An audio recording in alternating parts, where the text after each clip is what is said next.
If you recite, but you don't practice, then the sutra will turn you. If you recite and you practice, then you turn the sutra.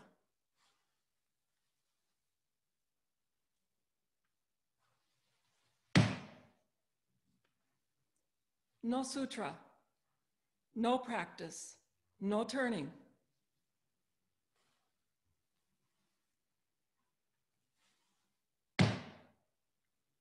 What shall we do? Cut! Today, so many beautiful faces looking straight ahead and taking part in the Zoom ceremony. Well, good morning, everyone. I first want to start by thanking all the teachers of the past, the present, and the future. I am incredibly touched and honored to be in the lineage of women. And so for me, it's very special that it was you, Bonjin Sensanim, that is presiding over this ceremony. I think it's incredibly important that we also have matriarchs along with our patriarchs. So yes, you know, we've already mentioned, so did Jikwang Sensanim and Bonjin Sensanim have already mentioned that this is an interesting, first of a kind ceremony. And one could say, well, is it traditional? Well, what is traditional? Because either everything is traditional or nothing is traditional. But actually, what we have here is a very heartfelt attempt by Sangha to face uncertain times. These are not easy times. And so we have to turn to skillful means. How are we going to do a transmission ceremony when it's only in front of a camera? So we practiced. You know, the Vienna Center has already practiced twice. First, we were ready completely to go in April. We had already the big hall. We had the transportation. We had all the teachers coming and well over 100 friends and students and the world coming actually to April. But then something changed. As always, something changed. Things became very, very different. So, you know, I was in Solmunsa, which is the temple in Czech Republic. And I was leading the last few weeks of the winter Kyocha this year. And so George Popsanim was coming to me regularly and saying, I don't know, it's looking pretty crazy. And what are we going to do? Because we had over 18 people sitting that week in the Kyocha. And we thought, well, let's just go another half a day and let's see what happens. So the half a day passed, and then George Popsanim came again and said, oh, Alma, it's looking pretty serious. And finally, on the Friday morning, he says, we've got to get the Germans and the Spanish out of here right now. This is because if we don't get these students out, they're not going to make it back to their countries because Germany and Spain were closing their borders. So then the next day, all the Austrians left together, and then the Kyoche became smaller. It was just 5 or 6 people sitting at that point, and they just were wonderful. They sat the rest of the time together, and they sat for us, actually, because the rest of us had to leave. So this style of ceremony that we're doing right here, and we're with our entire hearts and souls, because we've been practicing now for several days with the lights and with the electrical equipment, with everything. First of all, it's been so much fun, really, truly. And secondly, we didn't know even until today, how is it going to work? We just didn't know, and we still don't know. So it's been an incredible practice for all of us here in Vienna. You don't see the people, but there's several people surrounding right now doing their parts. So this style of ceremony is called a skillful means. And it is our heartfelt attempt to face very uncertain times right now. We don't know what's going to happen. Truly, impermanence is showing up over and over and over. So we decided, well, we would just give it our best, and perhaps our best will have to be what it is. We're going to have to leave the words like tradition outside the door with our shoes, and we're going to have to leave the words, well, it's not like that, outside the door with our shoes. And we'll have to be satisfied with my continuing invitation that the Vienna Sun Center will invite when COVID leaves for that good Mexican food and salsa dancing. We will still do that. You know, the six patriarchs said to Fada, if you recite, in other words, recite the sutra, and you do not practice, then the sutra will turn you. And this is how it is in our world. This is how our lives are. If we talk a lot, but do not practice, then there is no chance for wisdom to emerge. There's no chance for us to really deepen ourselves so that we can back up our words. And then it just becomes words, lots and lots of words. But if we practice along with studying, not just the sutras, but actually studying all the books that are available right now on what is happening on our earth, then we become a complete unit. We become bodhisattvas, able to help in every way. And when we do that, we can begin to turn the world ourselves. We are in charge. We are the ones that are navigating the boat then. We are the captains. You know, a long time ago, my first teacher said to me, life knocks 3 times on your door. The first time it knocks, you open it, it's handleable. The second time that it knocks, it's more difficult. And the third time, that knocking on the door will actually knock the door down on top of your head, Alma. So he said, you have to be very awake to those knocks in your life.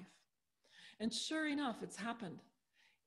In just a very short time, the first knock that happened on all of our doors, in fact, not just us in the Sangha, but in the entire world, was COVID, was this pandemic. We opened the door, and there it was. And it's not going away. So we buckled down, you know, and we locked down. And we put our masks on, and we did everything that we needed to do. We did it to the best that we could.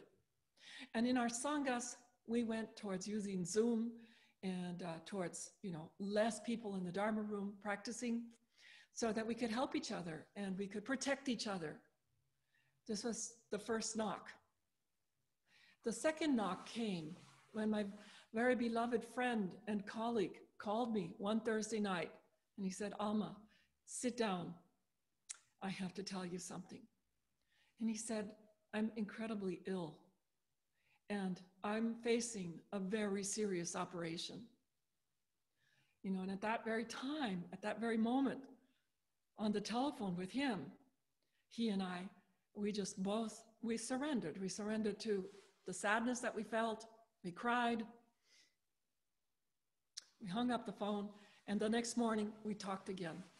And, you know, how can we help? How are we going to take these steps together? That was the second knock. It was very hard. But the third knock that has come into our Sangha has been the deaths of Myonghae Sanim Popsanim and of Oleg Suk Popsanim.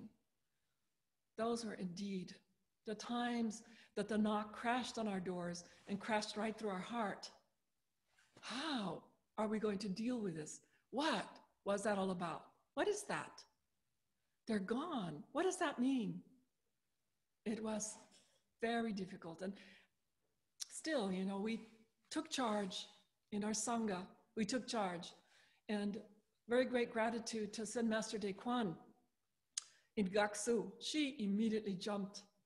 She became the captain of our Sangha boat, and she started a 49-day Jijam Bosa chanting for these 2 incredible people. Most of all, in the beginning, only for Myonghae Sanim, and then later, 6 weeks later, Oleg also closed his eyes forever, and he was also included in this chanting. So she did this 49, she started this 49 chanting with the great help of the Subongsa Sangha, and also with the Gaksu monastics and the people who were there. And I went every day, and every day it was a new day. Every day was a different way to handle the grief and to handle what was facing us, with the loss first of this incredible Zen nun. And then when we found out about Oleksuk Popsanin, then it was also again like this. And now the European Sangha is coming together, and we are going to be offering Oleksuk a Jijampo, 49 days of Jijamposa. This is Sangha at work. This is how we are coming together. You know, I think it's a very beautiful thing that we come together like that, that we are coming today also together. And actually, all of you are out there, and my firm belief is that every now and then we choose somebody to sit in the front so that we can have the real excuse of coming together and just looking at each other on the Zoom and saying, oh, you know, there's that person and there's this person, and how great that we are, you know, sitting together. And it's a directed and very structured attempt, but still, it's a together thing. You know, there's a beautiful book out called The Hidden Lamp, and it's about a book about women teachers, and it's commented on by women teachers. And one of the kongans in it goes like this. A woman who is in very deep grief comes to the Zen master and says, Zen master, permanence is impermanent, but absence is permanent. And the Zen master says, yes, indeed, indeed it is that way. So in a way, her question is our question. Myunghae Sanim Popsanim and Oleg Popsanim, their bodies are permanently gone. But while they were alive, they radiated this incredible light. And we can continue to see it even today. Even sitting here, we can feel them. They are sitting here also with us. A while ago, I had a conversation with Barry Briggs Popsanim in Bisbee, Arizona. And we were talking about these two beautiful people that had left us. And he read me a poem by Kobayashi Issa. And Issa's poem goes like this. This dewdrop world is only a dewdrop world. And yet. And it's these two little words, and yet, that encompass all of our humanity, all of our wishes, all of our hopes, our dreams, and also our longings. Because without this very strong longing, we would not have come to practice. We long so greatly that the suffering on the earth will stop. We long so greatly that people will be happy, that they will be well, that they will have the things that they need to live a fulfilled life. That is the longing of our hearts. And that is what we do when we sit. And yet, what if we had a second chance? What would we do with that second chance? Would we take that risk and go and give that person that hug that we've been avoiding for 5 years? Would we go ahead and cook extra portion of meal, maybe to help the neighbor who can't cook for herself or himself? Would we take that risk to do the things that we are so afraid to do because we're too shy or because we feel we're not good enough? That's called the second chance. Why can't we just start living our life right now as if it's from a second chance? Forget the first chance. Let's just go straight to how it is in the second chance, that we can do these things. All it takes is the courage that we gather from our practice and the faith that our longing is to help others.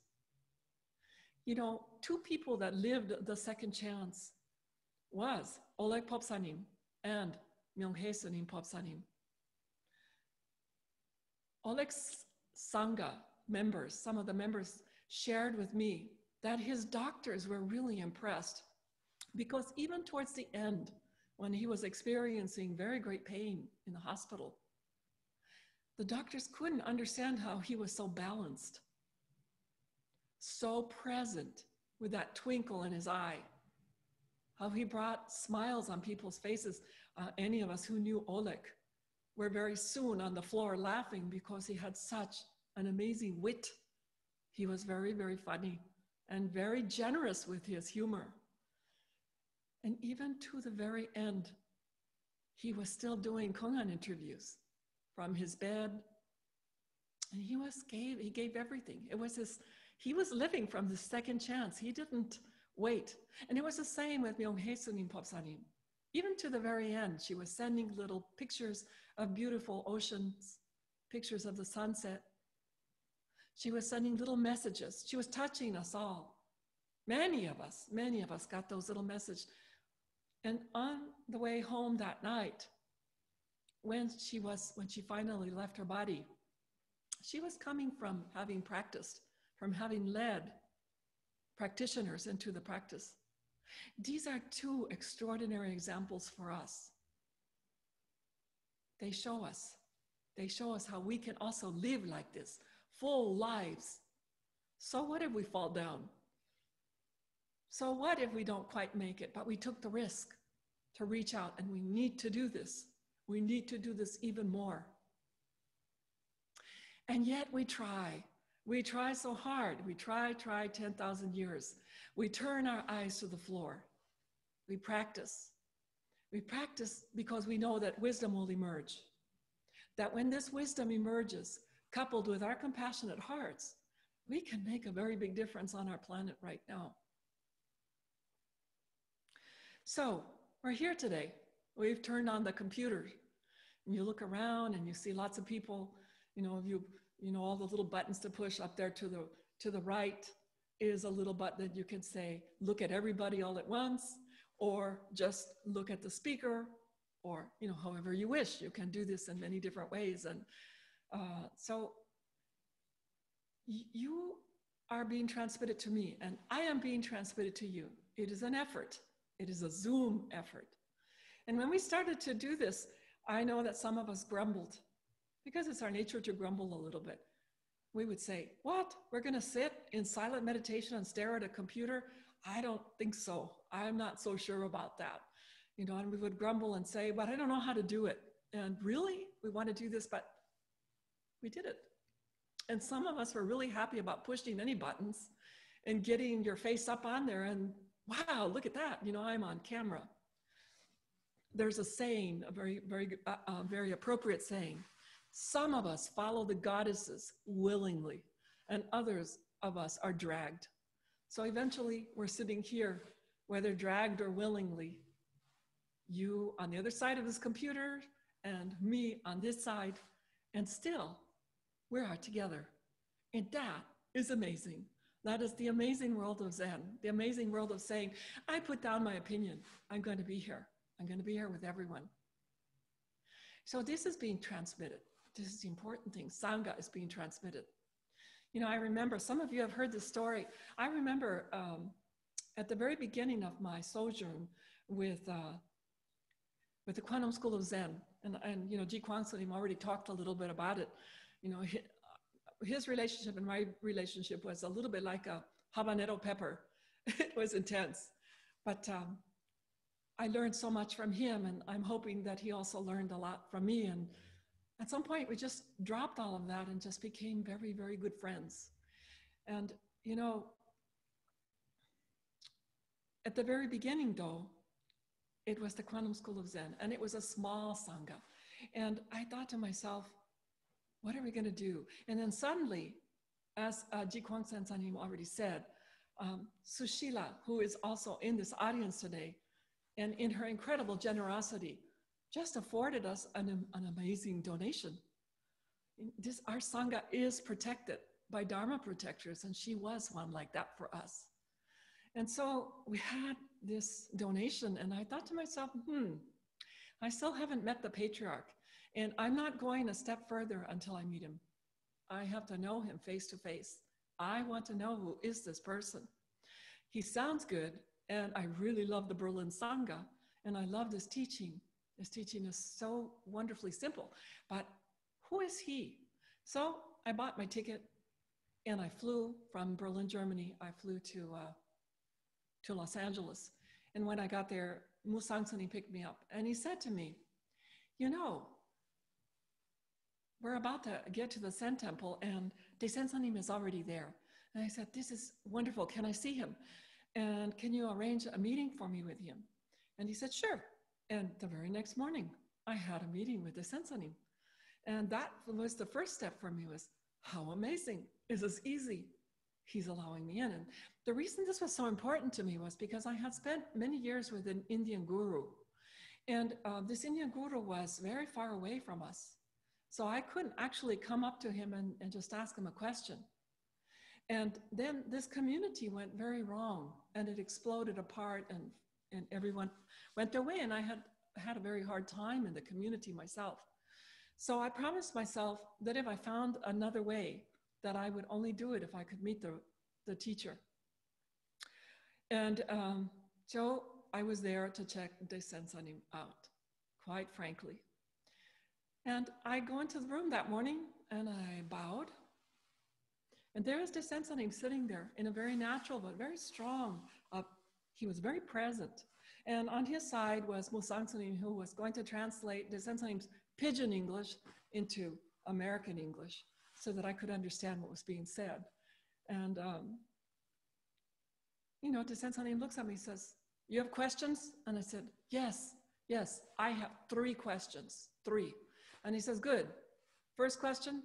And I said, well, my first question is, I was in a community with this Indian guru, and I liked his teaching very much, but the community went very wrong, and I suffered tremendously from it, and somehow, I don't really know what happened to me.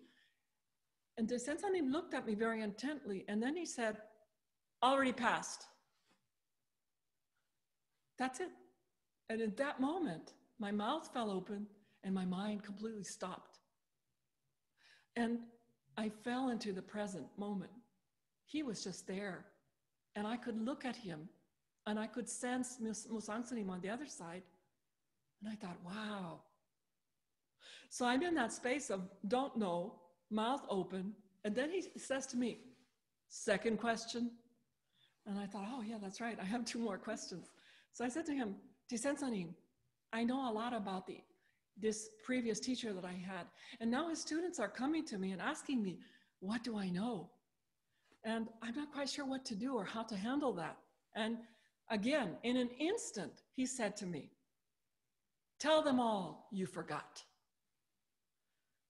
And again, my mind stopped. And again, I'm in the moment, in the very present moment. And I realized in that very second that I was sitting with a very great teacher. That just by saying that, I was there. Now you have to understand, Daisensani was not telling me, go and lie to those people. He wasn't even interested in those people. He wasn't interested in the drama. He was only interested in correct situation, teacher to student. I ask a question, he helps me. Boom, come to this moment. Be here right now. And I, again, just stopped. Wow. But he was very present. He said, third question? And I said, oh, yeah, that's right. My third question is, we've received a wonderful donation. It's a big donation, and we think we can build a big Zen temple in Berlin. However, small Sangha, should I wait for the Sangha to get bigger and then we'll have a lot of people to work? And he said, that's the only real question you've asked today. Start building right away. And those are astonishing words for me because we did. I went back to Berlin and we started the best we could, not knowing anything about building anything, but we started to put the Berlin Zen Center together. And today, sitting in this incredible temple are 3 wonderful teachers, and thousands of people have come to the Dharma in this Zen temple. You know, when I left the room, when I left my meeting with the Sensei, I thought to myself, even if I never see him again, even if this was the only time that I would see this wonderful patriarch, I can say that I was once in the presence of an awakened mind, and that this awakened mind changed my life forever. And interestingly, 30 years later, I'm sitting here having this talk in front of all of you. Yeah. These are interesting times. So much is happening on our earth right now. And we notice with great sadness the changes in our climate, the changes on the planet. We notice the increase of the flooding, the fires across the globe. We notice the immigration of people, the storms. What to do with all of that? Additionally, we're noticing the alarming and increasing isolation of people because they're on their iPhones all the time, or they're writing emails, and they're actually connecting, but they're not seeing the person they're connecting with. They're alone with their messages, sending like messages in a bottle thrown into the ocean. You know, are you out there? Is everybody really out there? Where is everyone? And unfortunately, so many young people are not coming clear with this. And the rate of suicide is going up amongst our young people. And just as alarmingly, we are noticing this I, me, my opinion, my way on the one side, and on the other side also, my way, my opinion, listen to me. And then, as we all know, our practice is very strongly, don't know. What am I? Don't know. Don't attach to opinion, don't attach to concept, don't attach to ideas. Don't stay strong in one position. You know, we practice this regularly. We see how important it is to be able to bend, to be able to flow, to be flexible. We see how important it is more and more to have the strength and the courage to help other people, to help those that can't right now see so clearly, perhaps, as we are after we do our retreats. You know, a long time ago, Descent talked to us about together action. And more, I value his teaching. Together action, Sangha. Together, we are doing it. Our Buddhism is turning into a we holding hands. We are going forward. So, what are the skillful means for today? Well, the practice has given us the treasure of Sangha, and it is our place of refuge. And it flowers in this together action.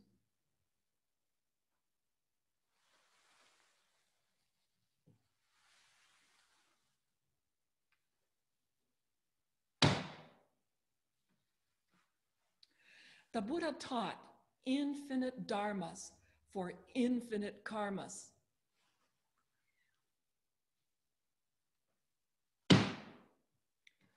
No dharmas, no karmas, no time.